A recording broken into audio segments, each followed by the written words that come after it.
வணக்கம் சான்றோர்களே, வணக்கம். நான் உங்கள் அம்சீனில்குமார் பேசுகிறேன். வணக்கம் எனும் சொல்லை வகைப்படுத்தியவனே நம்முடைய தமிழன் என்பதனை மறந்துவிடக்கூடாது. அதாவது இந்த வணக்கம் என்று சொல்லக்கூடிய அந்த சொல்லில் கூட, அந்த இடத்தில் கூட மாதா, பிதா, குரு, தெய்வம் என்று சொல்லக்கூடியவர்கள் அணிவகுக்கிறார்கள். மாதாவை, அதாவது அம்மாவை பார்க்கிற பொழுது வயிற்றுக்கு நேராகவும், ஏனென்றால் அந்த 10 மாதம் என்னை உன் வயிற்றில் சுமந்து பெற்றாயே அம்மா, அதற்கு நன்றி செலுத்தும் வண்ணம் அம்மாவை பார்க்கின்ற போது வயிற்றுக்கு நேராகவும், அப்பாவை பார்க்கிற பொழுது வயிற்றில் என்னை வளர்க்க முடியாத காரணத்தால் நெஞ்சில் போட்டு வளர்த்தவர் என் அப்பா என்கின்ற காரணத்தால் அப்பா எதிரே வருகிற பொழுது நெஞ்சுக்கு நேராகவும், ஆசான் குருநாதர் வருகிற பொழுது அறிவை வளர்த்தவர், எனக்கு அறிவை சொல்லி தந்து உலகை அறிமுகப்படுத்தியவர் ஆசான். ஆகவே அந்த மூளை எங்கே இருக்கிறது?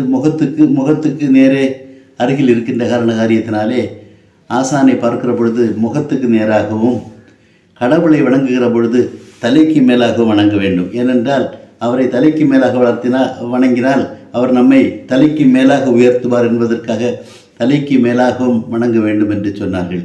என் அன்புக்குரியவர்களே, வணக்கம் என்று சொல்லுகிற பொழுது இரு கைகளையும் நாம் ஒன்று சேர்க்கிறோம் அல்லவா?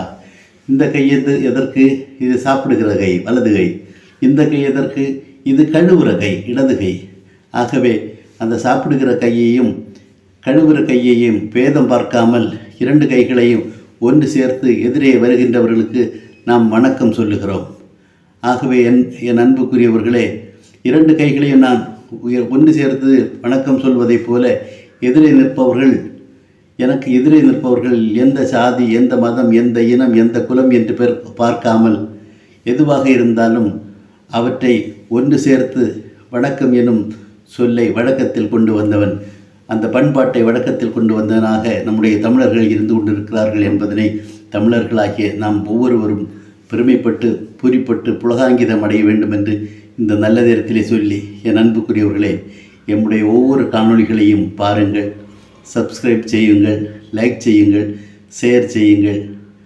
என்னுடைய வளர்ச்சிக்கு நீங்கள் ஏணியாகவும் துணியாகவும் இருந்து எம்மை செயல்பட வையுங்கள் என வேண்டி விரும்பி கேட்டு வாய்ப்புக்கு நன்றி பாராட்டி விடைபெறுவது உங்கள் அம்சீனில்குமார். வணக்கம் சான்றோர்களே.